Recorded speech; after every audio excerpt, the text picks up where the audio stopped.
We've got some fresh new young talent doing some things that I know you haven't heard before. 1, 2, 3, listen.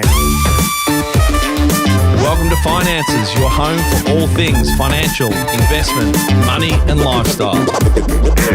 Hosted and curated by the very talented team of certified financial planners and Burke Financial Partners. Let's kick it off. So this is the Finances podcast, and we're presented with self-managed super fund royalty today. I've heard this guest described as that. I was thinking. I thought of him as like the Godfather of SMSF. I thought Godfather as well. I thought OG, the self-managed super fund OG, but I think Godfather is probably a good definition because with a surname like Busoli, a good Italian name, then I think Godfather is what we'll run with. So today's guest is David Busoli, practice principal and self-managed super fund specialist mentor at SMSF Alliance. David, thanks for joining us, mate. I know you're feeling a little under the weather. We've put you under the pump to put your microphone in front of your mouth today, but thanks for joining us. Always a pleasure to be here. Thanks, mate. Now, you were just telling us off air, let's give a little bit of context of, you've done the rounds in the last 6 or 8 weeks. Where have you been? Well, I've driven all around the UK. I've flown down to Adelaide, back up to Melbourne, down here, via Brisbane. In fact, I'm not quite sure what town I'm in or what time it is at the present time. Well, I can guarantee you're in Geelong. It's a great part of the world. The weather's not great today. But not quite the Sunshine Coast, but it's all right. No. Now, I said before we jumped on, before we hit record, that anyone who listens to the podcast knows that we like to get a bit of backstory on our guests, and we'll talk a little bit about how we cross paths with you, both from an education point of view. I did initially, and then from a service provider point of view with your role with Self-Managed Super Fund Alliance and our Self-Managed Super Fund clients. But let's start talk a little bit about your involvement, your background. Let's start on your personal background before we get into the Self-Managed Super Fund background. Whereabouts did you grow up, David? Where did you hail from, other than originally from Italy? No, I was never from Italy. That was Dad. I'm Danish, Irish, Scottish as well, so I'm a little bit everything. I hail from a little hamlet in far north Queensland called Fishery Falls, the centre of the earth. And I grew up there. My parents had a shop, hotel, football field, a couple of cane farms, and I worked in all of those from a very young age. So it was great out in the country. I grew up in the rainforest. How many people live in that area? About 40. Yeah. Are they all your family? A lot of them. Yeah. And where did you go to school? Oh, well, McDonald's Creek, of course. Yeah, of course. Everyone knows that. And then Babinda, and then university in James Cook in Townsville. Okay. And you said your parents were obviously entrepreneurial in their own right. What was your early childhood like in terms of your direction? You said you've jumped straight ahead to university, but what was there ever thought that you'd join the family business and not head off to uni? What drove you to uni? What did you actually do at uni when you went there? Well, it was in the days when people thought that going to university was actually a good thing. And if I was pretty good at science and light, so they thought, well, you get a science degree, it's going to be fantastic. What are you going to do? You're going to work in a lab or what have you. But I always grew up in a private enterprise mentality household, and it never occurred to me that there was any particular risk in not working wages. And so, I didn't. I was an industrial chemist for a bit. Hated labs, so it wasn't a good career choice. Not a great mix. No.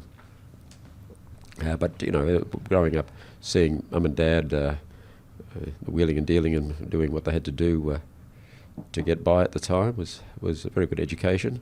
And I grew up in the pound, shillings and pence, and I could very quickly work out exactly what I had in my hand with a great pile of coins when I was 8. So it was good training for maths as well. Yeah, definitely. So when you did go to uni, whereabouts did you go to uni? It was in Queensland or was it in Sydney? Yeah, James Cook Uni in Queensland and also University of Queensland, Brisbane. Yep, and what did you study? Science. I did a science Yep. science degree. And, So okay, so you did. There was science wasn't just your. There was science was it. So you finished uni with a science degree only. You didn't do a Bachelor of Economics, I actually, when I figured I didn't like labs much, I did a diploma in education as well. Okay. So I could have been a high school teacher, but I wasn't very good at selecting career choices. Did you actually practice as an industrial chemist? Did you get into that? Did you actually work a day? For a few weeks. And pretty quickly you knew this is not what I want to be doing. My dad always said I wouldn't do it. He always said you couldn't possibly have the bringing up that you did and be working for someone, and he was right. And so the education, the path down education. Obviously, I crossed paths with you. I think in 2016, maybe originally did the sort of the Cavendish. Oh yes. A self-managed super fund specialist course, but you had a couple of other forays before you started being a teacher. You're in financial services, financial planning, stockbroking, mortgage broking. What was your involvement there? How did you get into that? Oh dear. Well, I started off as a life insurance agent actually, and then got into financial planning when it was in its infancy, just kicking off. Did they call it financial planning back then or not? It did actually. And then stockbroking, mortgage broking, fire and general insurance, the whole plethora of financial services, accounting, over a few years. We built a decent size. In fact, our fire and general operation was purchased by Jardines.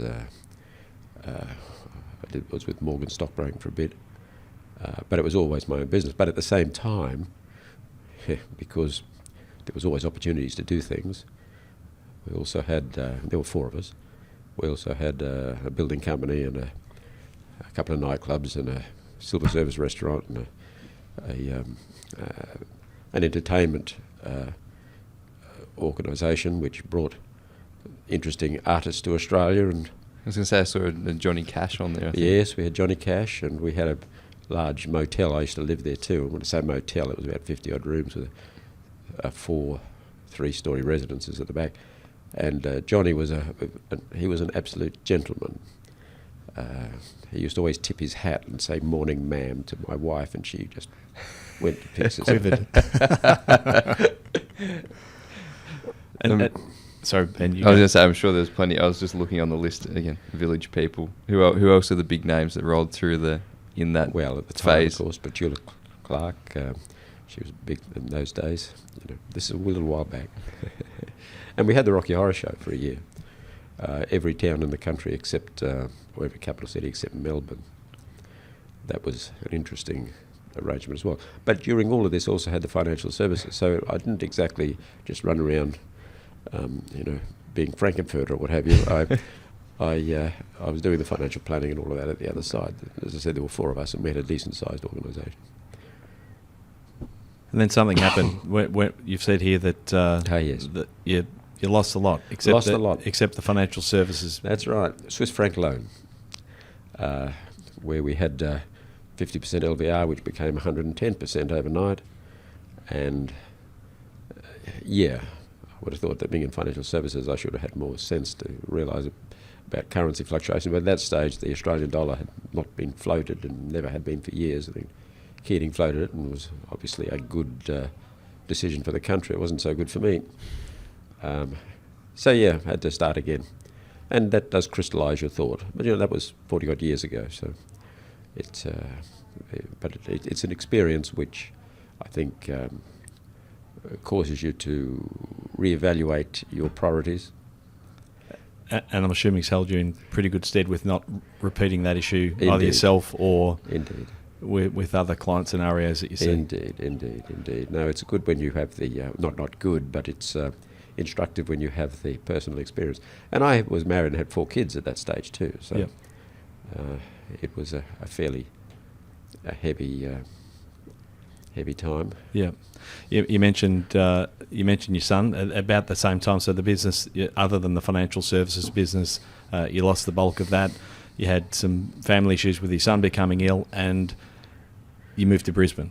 Yeah. I had 2 daughters who were going to shift to from Townsville to Brisbane University, and my son got chronic fatigue when people didn't know what that was, and that was fairly traumatic.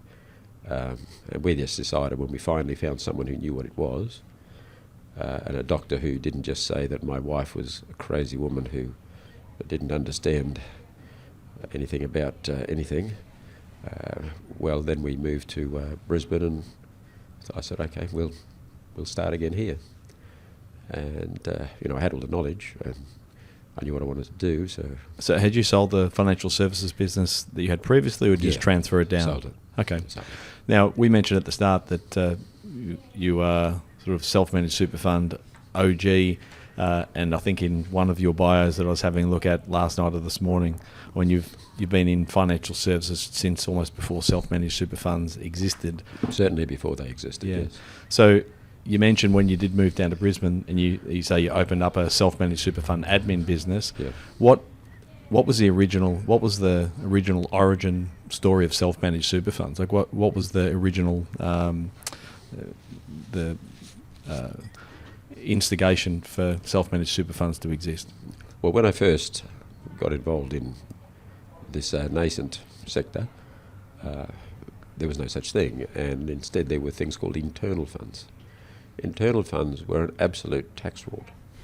They involved the employer making considerable contributions, which were on a factor basis for employees, immediately lending the whole lot back to the business tax-free, having taken a tax deduction for the contribution, and having a vesting schedule which ensured that none of their employees ever got any money anyhow. Okay.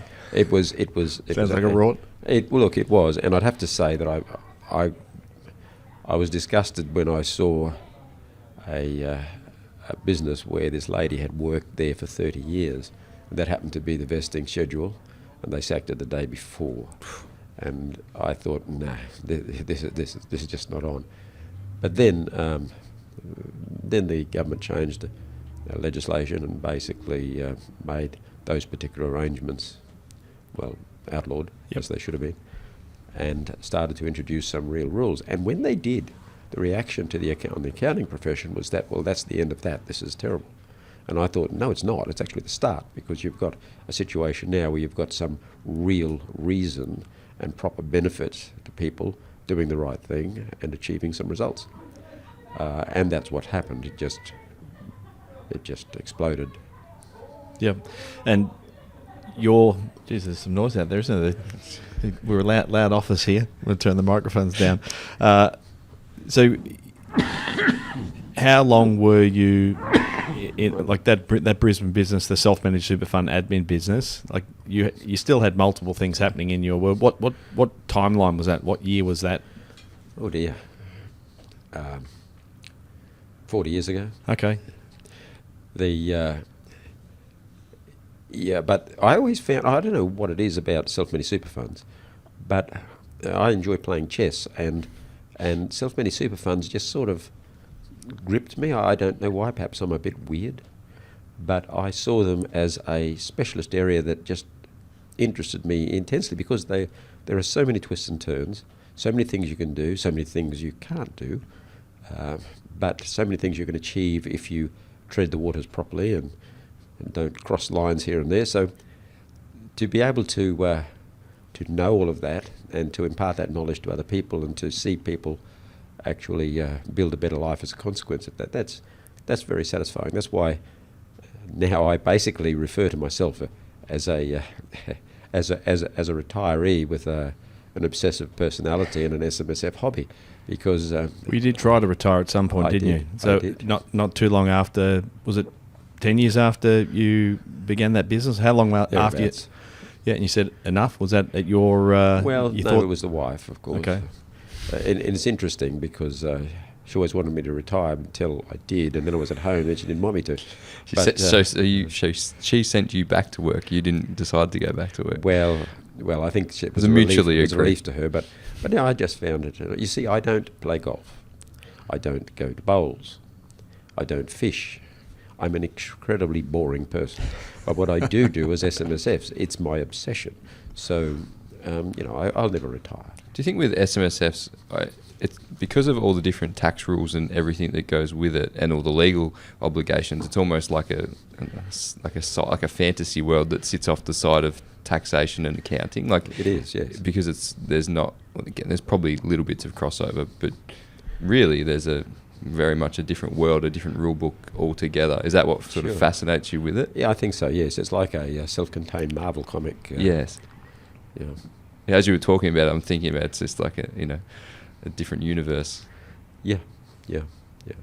And I don't know why it is that's become so intensely fascinating to me, but over the years I've had a lot of experience in every facet, and now I'm putting all of that experience together to do some fairly special things. But I'll hand back to you. We started talking then about the sort of the evolution from what was the early days of superannuation in the country. You've been a part of a lot of that evolution. One of the things we wanted to talk to you was about how you've seen that evolution change. I know you've got some fairly strong views on, or some concerns about, as the industry changes, maybe we lose the ability to think strategically and look at providing advice and service around individuals and their superannuation. What have been the biggest changes that you've noticed in the self-managed super fund industry? I know you can go down a deep hole nearly anywhere technically, but broadly, what have been those most significant changes? What do you like about those changes, and what are the things that you're concerned about? I think that the biggest change is that the sector has become a lot more professional in the area. We did have a fair few cowboys running around 20 years ago. We don't now. Yeah, there's always one or two, of course, but there's a lot more focus on professionalism. I think that's very good. What I don't like is the fact that the government, in trying to tighten up the legislation around super, is relying on advice internally from people who don't necessarily understand what they're doing, and so we You mean see advice internal to the government? Yes. Yep. And so what we see is certain pieces of legislation and other bits and pieces coming out of them which is not really fit for purpose, and the thing that does concern me about that is there seems to be an arrogance coming from Treasury that we know boats, so don't talk to us about it, and that's a concern. However, by and large, the sector has done quite well, and the legislation as we see it, though it's still lumpier than I would like, does allow quite a lot to be done. Do you think that with that legislative, that's a terrible word to say, isn't it, change, that it's increased the cost to maintain? Is that also, and we've probably felt this more so, again, just more broadly in the industry, super specific, but they've tried to make it, more robust and more integrity, but in doing so, less people can access professional services due to that cost. Yes, absolutely. That's a trend across the board. We're a pretty nanny society now, where everyone's got to have their hands held so much, and someone's got to pay for the hand holder, and so everything goes up. Costs of doing business, professional indemnity, the amount of effort that has to be put into even the most minor advice, and because your sector is heavily impacted here, and unfortunately, because these rules are made by people who largely bureaucrats, I suppose, they lose the human element of it, because a lot of the things that they make you do and us, the clients don't care about and don't even look at anyhow, but they have to pay for it. With financial planners living in Victoria, we might get the double whammy of rules and regulations and restrictions. Yeah, I think so. Why do we choose to do this? What's that? Why do we choose to do this with all this stuff in front of us? Why do we do it? The podcast? No, being in this industry, like with the complexities. Okay. Yeah, I didn't know where you were going with Sorry. that. Yeah, why do we choose to be in this industry? Because we want to actually add value to our family groups and the people that we look after. And wade through all of the legislative change and well rules done, to Tim. get an outcome for them. And unfortunately, we probably feel this. We have to be more involved in things that they don't value, which costs them, because it takes our time, to still get the same outcomes we were getting previously anyway. Yes, and but I do think that the swings and roundabouts are starting to move in the right direction. You always get overcompensation, and it swings to undercompensation. And we've had overcompensation now where the rules have been ridiculous, and I see that they are trying to fix a little bit of that. We'll see. And so some of those rules, we feel that. I suppose that the bit of the vibe of things is moving back, but every now and then they still take a little step in the wrong direction. And I think that's that connection between government and the consumer, the people on the ground, that they're just worlds apart. And if they don't use people like yourself who understand that, then we'll continue to have issues. In fact, they actively ignore. But having said that, we've never been afraid of changes in legislation, because when you're talking in the SMSF sector, all you've got is a set of rules that you have to navigate in order to achieve the best result. I'd have to say that it makes it interesting, the fact that they change all the time. I know people say, oh, this is terrible, we've got to lose another change, and I'm thinking, yeah, great, something else to play with. It keeps your game of chess Yeah, just changing all the time. Yeah, that 4D chess. You play it well, David. I mean, no, we've leaned on you probably not as much as other people. I mean, I'm sure there's many more complex scenarios that you deal with than the ones that we challenge you with. But it might be a nice segue into those people that aren't familiar with your current business, Self-Managed Super Fund Alliance. And I suppose, again, this is a kind of a softball question for those listening that are maybe not familiar with self-managed super fund administrators and what you do and the benefit of. Maybe you can explain a little bit about the business and why it exists and who you operate to support. Well, we are a specialist accounting firm, I suppose, is the best way you can describe us, and our specialisation is SMSFs. But we've chosen to specialise in that area and to support financial planners, primarily financial planners. We also support accountants, but financial planners generally do more interesting things. The objective is to provide to financial planners the environment whereby they can operate with confidence, and their clients can have confidence that they're not going to trip over the rules, and they are going to maximise the opportunities they can get. And I'd have to say, when you say you haven't perhaps used us as much, you're probably right, and that's because you guys are on top of your game. We have a lot of financial planners we deal with who are barely able to spell SMSF, and whereas you're not like that at all. So we don't hear from you as much as we might hear from others. Yeah, I think we're pretty self-critical. I mean, we I think are always wary of the fact that we don't know what we don't know, and one of the reasons we value the service that your business provides is that it does give us and our clients that comfort that we have, that port of call that we can actually, and a resource that we can actually make use of. The self-managed super fund administration business that you have, the sort of specialist accounting business that you have at the moment, how much has that changed with the introduction of technology? And we'll maybe even go there with the use of AI. How much is that influencing your industry in that field? And what are the positives of that? And what do you see the potential risks or shortcomings are? Well, I suppose I should start by saying that over the years, I've had a lot of experience with every facet of SMSFs. I mean, I was responsible directly and indirectly, I think, for the education of around a quarter of the advisors in the country. I'm pretty sure most people know who you are. And I had a joint venture with Macquarie Bank doing this. So in all aspects. So my project now is to bring together all of that experience to try and create best of breed situation. And it's an ongoing process. It'll never be finished. But technology played a big role in that. Most people see with a self-managed super fund accounting firm, if you like, as a firm that does end of year accounts.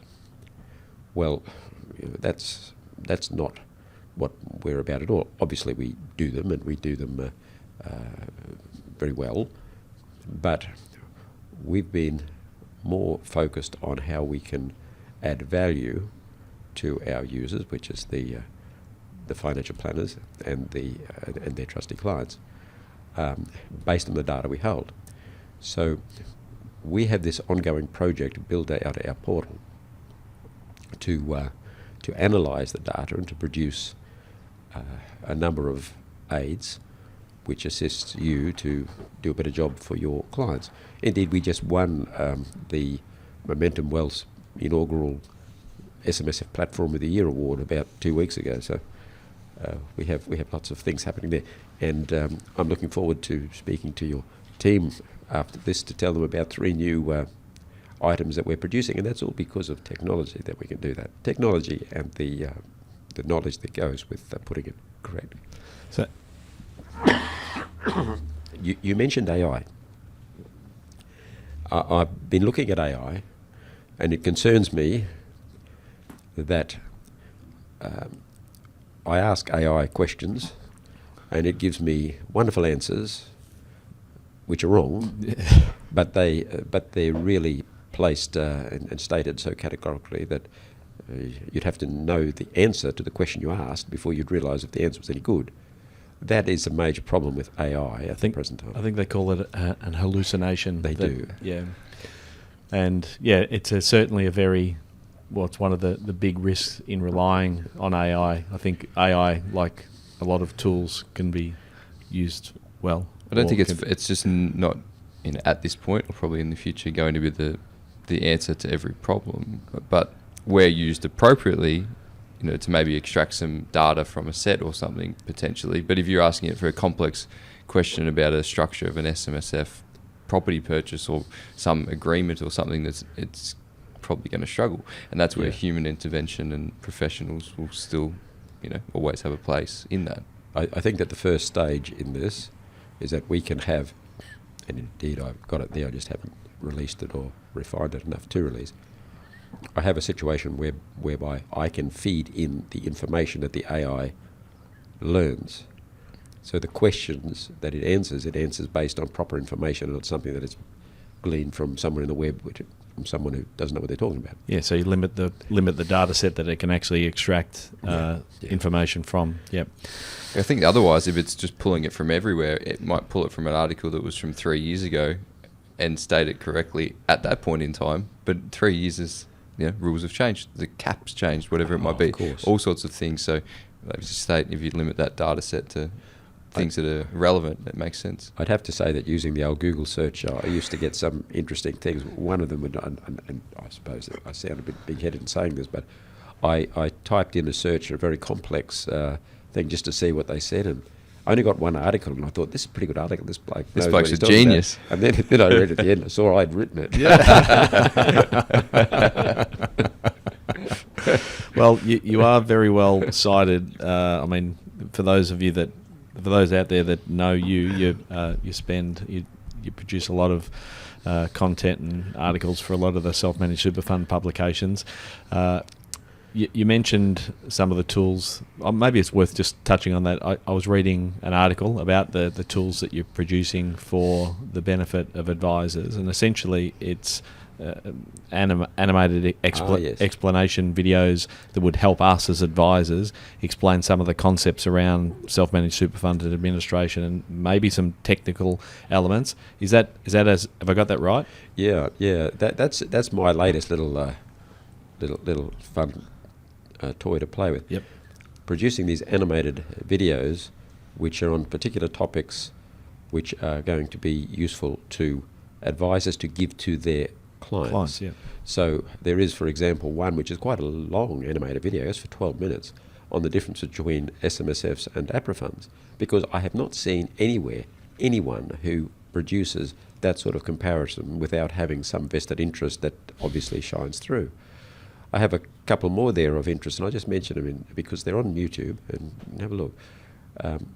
Some people just are not allowed to have an SMSF. No one thinks that. They think, oh, maybe I'll have one, maybe I don't. Yes, I want to have one, but maybe they can't. So there's one on there on whether or not you can. There's also one on if you do make an application for an SMSF and the ATO select you as a random check, well, maybe you'd like to know what questions they're going to ask so you can you can deal with that. Or you might need to have a power of attorney, during power of attorney to change trustees. What does that mean? There's not a lot of information out there which is coherent and comprehensive. So my animated videos might be a little bit long, but they cover everything. And the two that I'm going to do next is so you decided to wind up your fund, and I've covered all of that. And the other one is it's escaped me, but it's a very good one. We'll take your word for it. I think that's important that all those people hear about SMSF. Like, it's a bit of just a throwaway line that people talk about, or they think they need one. But maybe they're actually not able to. Maybe it's not the best thing for them at that point in time. Maybe they should be in there, but it's very hard to get to that point. You said that some people can't spell SMSF. Do you think that self-managed super funds is the right terminology for self-managed super funds? Well, it's not. It never has been, because people don't self-manage them. Yep. However, the name's going to stick because it's too embedded in everything. Yeah. I lost my train of thought there, Ben.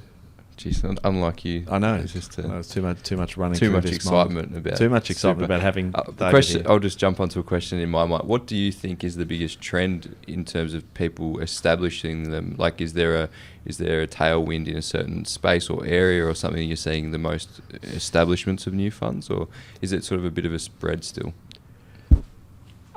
Excuse me.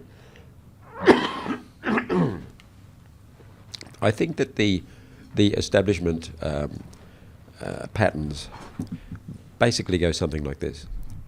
If you have someone who's interested in putting property, yes, they'll be having an SMSF or anything that's a little bit unusual. But you also have a bit of a focus from financial planners who know what they're talking about in this space, because there are a number of things you can do with an SMSF that you can't do with any other. And it's nothing to do with investments. There's estate planning and other consequences. And no one really looks at that. Most accountants, when they start a fund because their client says, I'd like a fund. But really, it's a bit like your Apple phone. You make a phone call on it, but it can do an awful lot more. A lot of that stuff would be of no use to you, but a lot of it will. So if you've got someone who actually knows that, if they're educated enough to know that, like you guys, you actually will set up funds for the right reason. I think that there's a younger demographic getting into SMSFs now. There was a bit of a burst on them when they were keen on throwing their money at crypto, which was a little unfortunate because a lot of people got badly burnt on that. But it is an investment class. But I wouldn't set up a fund just for that. And there was a number of younger people doing that. But by and large, we have I think a more healthy and considered view from people who are setting up SMSFs these days than we may have 20 years ago. What's the numbers like in terms of overall growth of funds? I'm assuming you probably have a good read on, probably know off the top of your head. Actually, they came out while I was on a plane. I haven't looked at them. But I understand that they're quite healthy. Yeah. And there is more female members entering the space now, as you would expect, as in all things. But look, the SMSF's numbers statistically, in terms of where we stand in the space, will get smaller. They'll get smaller because of overall values. Yeah. 20 years ago, SMSFs were 1/3 of the assets held in funds. But there are some funds out there with $120 million in them. They're obviously going to suffer, and that's going to diminish with changes to tax law and the fact that people will die. Yeah. And I think that there'll be lower balances per fund on average, so that sector, but it'll still be big. I say there'll be more funds with a lower average balances, probably. Yeah. But I think those outliers. Maybe unfortunately some of those outlying funds with the huge balances have triggered rule changes that maybe impact a lot of a broader community in the funds as well. Well, they do, but a lot of those are for philosophical reasons. I don't know if I'm allowed to talk about that. You mentioned sort of some of the entry points for people moving, the trends of people moving into self-managed super funds. I listened to a podcast that you did a couple of years ago on people exiting out of self-managed super funds, specifically around family law. And I think what it brought to mind for me was a lot of the risks and also potential opportunities for people getting advice in that space. And I think the example, it was on the Self-Managed Super Fund Specialist podcast, talking about I think you used the example of us being, I can't remember the exact terminology, but the person being in the middle, us as acting as an intermediary or a trusted intermediary in those examples when you've got a nuclear family law arrangement or situation. But the scenario you talked about just brought to mind just the value of actually having that strategic advice and support on the way out of a self-managed super fund. There's so many planning opportunities, not only on the way in, but also the need for advice and direction on the way out. And in fact, when a super fund is set up, those things should be considered. Control is a very important thing. If someone dies, who controls the fund? You can have all the paperwork you like in the world, which is all correct, and I's dotted and T's crossed, but at the end of the day, who controls the fund? And when I talked about the trusted intermediary, what happens when things blow up, like a divorce, or you have a death and you've got people scrabbling over the remains? Lawyers get involved, and they want to have a fight because they get paid from a fight. And I've seen a number of very, very healthy balances reduced to less than nothing as a consequence of the fight, which didn't actually achieve anything at the end of the day, but made the lawyer rich. Now, lawyers have got a very important part to play, as do the accountants, but I think that you guys have a quite pivotal and a very important, a vital part, in fact, because you're the ones who can talk to everybody else.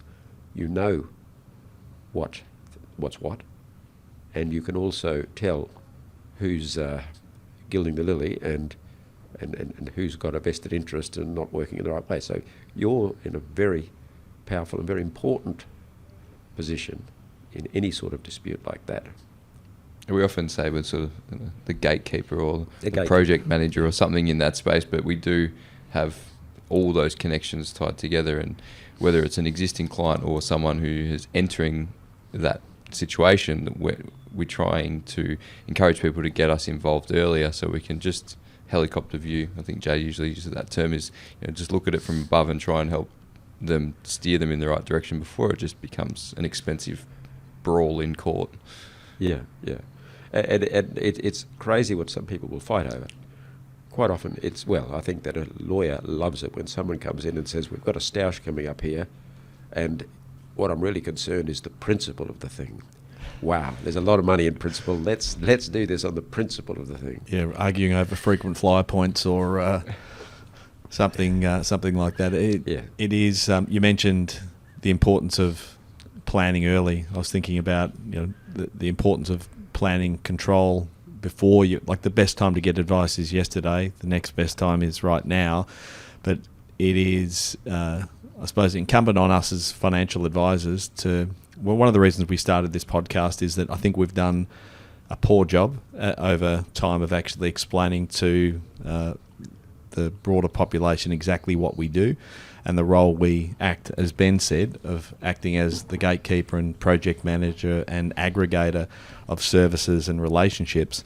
And I think that the benefit of people actually seeking advice is that we can actually get onto some of those protection issues and anticipatory planning elements well and truly in advance of it being an issue. Now, it doesn't totally eliminate the issues that will present in the future, and that's why it's nice to have you in our corner, David, with any curly issues that we can call upon. But I think it's a good time in the industry. I don't know what your view of the financial planning industry in general is. Your thoughts around what the next decade or so looks like. Do you have a view or a strong opinion I think the financial planning sector as such has been through a very rigorous clean out. There's been some babies thrown out with bathwater, but 30,000 advisors from 20 years ago are now 15, and the gateways to get into the sector are difficult. Disturbingly, there are not a lot of people going down that gateway at the present time, so that's going to make the availability of financial planners harder. But I think that will change when the pendulum turns as it does. The government is doing something now which I do find disturbing. They've decided to fill that gap by creating totally unqualified advisors that attach to industry funds and calling them qualified advisors.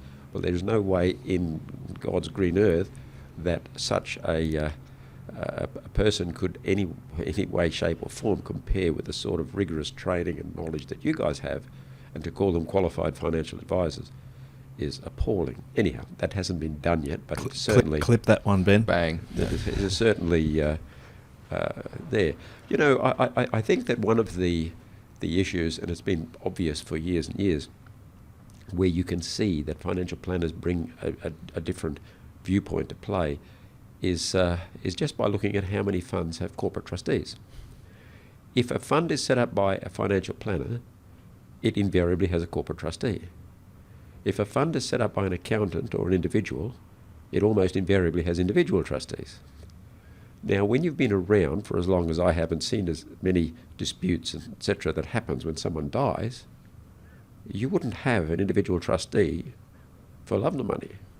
And yet, because it's a little bit cheaper, that's what they... So you could see that those changes, that different viewpoint has been relevant for years. I think it's just becoming more so now, that's all. I think from our perspective, it's a non-negotiable. That I think that we have, and I think it's probably been it's felt to me like one of the positives of having the rigour around our licensee and also the industry is that we've been constantly in risk mitigation mode, and it's sort of embedded in our ethos that we think about risk mitigation and we actually project forward and think, 5 years, 10 years, 20 years, because we've been around long enough. I mean, Peter, having founded this business nearly 30 years ago, we've seen the cycle of client relationships, and we've seen marriages and divorce and deaths and difficult disputes, and it has held us in good stead. It's almost similar to your early story, David, of business failure or experiences that actually hold you in really good stead when you're actually providing advice to clients, because you don't want to see that same problem repeated. And maybe that's tenure in the industry, maybe it's a combination of like the rigour around qualifications, but I know it sounds like we're kind of tooting our own horn, but we probably are. I mean, saying that there's value in advice and actually having long-term support and relationships around difficult situations, because most of the things we talk about, if we're thinking about sort of separation and death and divorce, most of those things, and business separation or breakups, they're just not a problem until it's a problem. And then you go, shit, I wish I'd sorted that out and done a little bit of work up front. It's deferred reward, is that what we call it? Yeah. The simple one is the individual versus corporate trustee. Let's just say it's $1,000 difference. It's probably not even maybe that much, but the potential for that to cost absolutely thousands of dollars at the back end. Hundreds of thousands. Yeah, and plus just and even just like time lags and freezing and documentation and all of these some of those things, and maybe even non-financial benefits of having it set up at the start. Like, it's a very simple equation for us to look at that. I do think that, I'm sure you guys do this, but at review time, it's a good opportunity to consider blended families. Like, I've got one right now. Advisor phoned me yesterday. Nothing's happened yet, but there's a 78-year-old lady who was left a lot of money from her husband, who had kids that were never adopted, so they're not her kids. There's 3 of them. One of them loves her, the other 2 hate her. She wants to leave everything when she goes to the one who loves her. What do they do so they're not going to be attacked? These things are bread and butter for what we do and what you do. Only if you're interested in it. Like, only if you're interested to actually, as Ben said, take that helicopter view and think about how do the relationships tie into the structure, tie into the implications that are coming in the future. If you ignore it, it's kind of... Again, on the surface, you think, oh, that's a bit of a niche scenario. That happens all the time. Yeah. Actually, this one had one interesting thing where the advisor tried to make the daughter that she likes a financial dependent, so she could be paid directly from the fund. Very fluffy, very hard to do. But the fund that she has is an industry fund. An industry fund would never agree to do that. They would pay into the estate. You know, there are things that you can do with an SMSF that you can't do with other types of funds, and they can mean the difference between $1 million here and $1 million there. I think not too bothered. Probably off the back of that is with the SMSF is if you have executors who are going to have to step in to be those trustees, is them having knowledge that that's what they're going to need to do when that time comes, and some education in that space ahead of time is so important, because otherwise those people may have never had any experience in that role. They might not be prepared or even know they are executors who are going to have to step into that role. So for us, it's about educating our those executors and the people who are going to be thrust into that role at some point. So when they get there, they've got some idea of what they're about to go through, because it's hard enough. They're normally grieving or they're under duress already. So if they've got some level of knowledge and education, it makes it a lot easier when they hit that role. But this is a big difference between what you do and what, say, an accountant does, is doing the SMSFs without someone like you there. Because, generally speaking, someone who's just transactional doing accounts, they're not going to have the discussion about what happens if someone dies. You guys are looking at a far, far more holistic situation, and it's a conversation which they expect to have with you, and there can be some pretty hard truths in that, but you can then make plans for things. And it happened for 20 years, and it happened at all. I'm sure we've all had situations, but I had one bloke come in one day. He was about 65. He'd married the 25-year-old who was younger than his 3 kids, and he wanted to make her a member of his super fund and give her a substantial non-concessional contribution. Now, in that situation, I was very tactful. I said, you realise that if you die, the chances are you'll die first. Your new wife here is going to have control over everything, and if there is any conflict between her and your 3 children, who are all older than her, which I didn't say, that's going to cause a lot of expensive problems.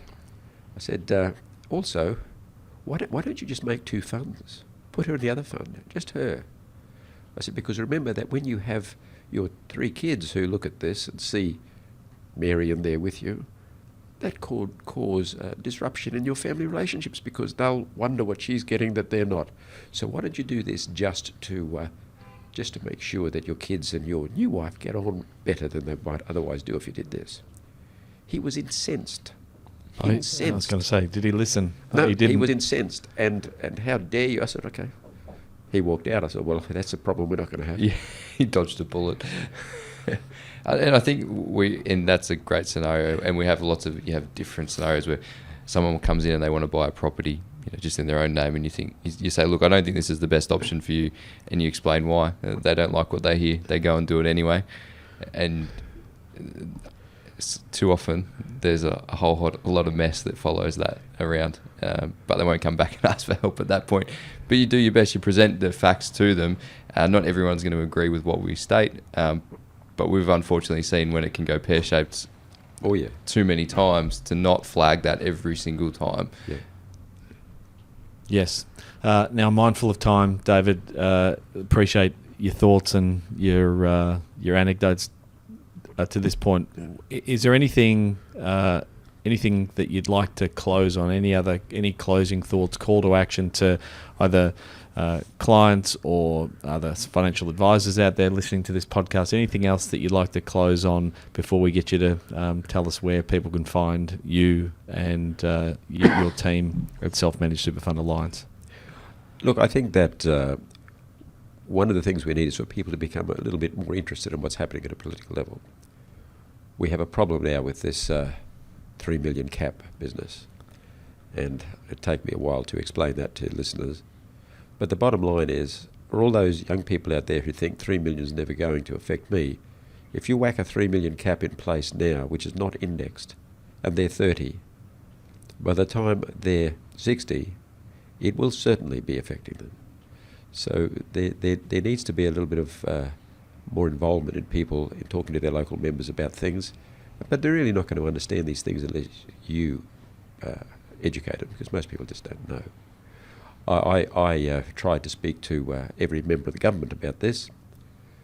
Clearly they really didn't understand it either, so it's pretty hard to get reasonable legislation. However, even if that comes through, and it is something that's going to make a lot of headlines, it's not really going to affect us that much. Sorry, that goes off on a tangent. No, it's good. No, it's good. I think when we look good. at our simple projections for a client, now you have a 25-year-old and you model it out, 3 million's, with SGC rates increasing, that you just look at the numbers on a really simple level. 3 million will be not, it won't be a huge amount of money when those people reach retirement. Well, on our website, we have spent some time to do a big modelling kit on there, which the SMSF Association has been using in part in their discussions with the government, and it's available to anyone who wants to have a look at. Okay, we'll pop that in the show notes. Awesome. Now, talking about where people can actually find Self-Managed Superfund Alliance, and again, it might be worth noting that Self-Managed Superfund Alliance is a business-to-business Yes. proposition. So for anyone out there that's looking to have self-managed superfund administration, they're doing it through an accountant or a financial advisor as opposed to going direct to you. Is that correct? Yes, yes. Unfortunately, I suppose the listeners here are basically trustees. We can't deal with you. But we can deal with you if you go through the best financial planning business in the country, Burke, Britain. Oh, And it's spoken from the Godfather, so it's got to be Godfather true. himself. Clip that one as well, Ben. Whereabouts, because there are other advisors and accountants, some of our referral partners that actually listen to this, whereabouts can they get some detail? I know you've got some, you mentioned your YouTube channel with some of the education videos. Whereabouts can they find you? Our website has got everything on there in contacts. But, because I enjoy this subject so much, and I love problems, I don't mind if someone just phones me to have a chat. It's a bit of a problem if it's a trustee, because as you know, I can't give advice. But if it's an accountant or financial planner, I'm quite happy to have a chat about things. And quite often, what seems to be an incredibly complex situation can be reduced to 2 or 3 talking points, which then leads to a solution to whatever the situation is. Yeah, it's interesting. Anyone listening, that's not hyperbole. Ben, myself, and Peter and Delta would have all at various times picked up the phone and called David or sent him a text and asked for a curly question or just for some direction. So I think Brooklyn gets sick of me saying whenever something a little bit complicated, I go, ask David. Just if we need to, we'll just give him a call. We don't want to hassle him too much, but when that's when you need the help, you just call the main man. So yeah, I enjoy it. And again, you like it when it's something a little bit different. I do. And it's always amazing what you've seen. Like I had a client a few years ago with a solar farm, and you think, oh, this would be something a bit, and you go, oh no, yeah, we've seen this a few times before. If anyone's going to have seen it, it will be you. Well, our investment strategy tool, Documenter, actually has the solar farms in there. Yeah. I read another one, might have been this morning while I was riding the bike about collectible cars and use cases for collectible cars.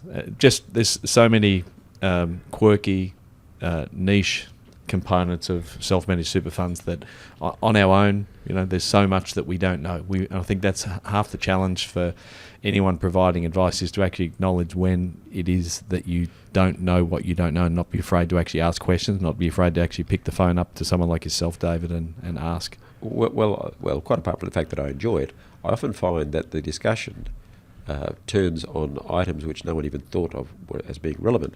I had a chap phone me yesterday about a real estate agent who wants to buy a property in his fund to run a sort of multi-tenancy arrangement, and how to do it. But the fact that he was a real estate agent made the situation completely different than if he wasn't, on a number of nuanced levels, which no one had even considered as being a problem. And so one of the things that I like about when someone comes up and says, hey, we've got this scenario, is instead of just saying, well, I think based on the fact you've given me, it should be that, I look around it a little bit and say, well, okay, what you've said there is actually relevant to this and makes a change here that you didn't expect there. That's the sort of problem solving which I enjoy. Yeah, and it's the type of problem solving, maybe not at the level that you do it, but that's the type of problem solving. And like you said, I Ben, just think about that. It's like when a client comes in, you just expand your view outside. They answer a simple question, which then opens up another consideration. And if you're willing to actually follow that train and pull that string, then you generally find opportunities and value in the advice that you provide. So, absolutely. We really value your time today, David. We value the last decade or so that we've been involved with you and getting advice and support from yourself and your businesses. We look forward to many more years of our clients benefiting from the support that you've provided us. Again, thanks for your time today, and we look forward to having you on for a round 2 at some point in the near future. I look forward to it. Thanks, David. Thanks, David. Ben. We hope you enjoyed today's episode. If you're keen to understand more about how financial advice could benefit you, follow us on Instagram, Facebook, and Twitter at Burke Britain FP, or Google Burke Britain Financial Partners. Check out our client reviews, testimonials, and make a time to meet one of our certified financial planners by clicking Book Now on our website. Thanks for listening.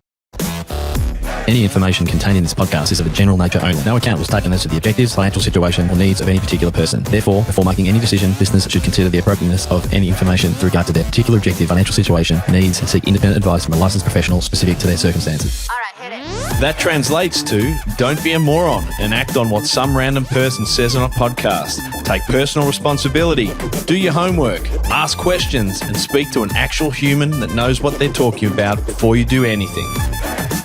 PB Financial Solutions Proprietary Limited, trading as Burke Britain Financial Partners, are authorised representatives of AMP Financial Planning Limited, AFS, licence number 232706.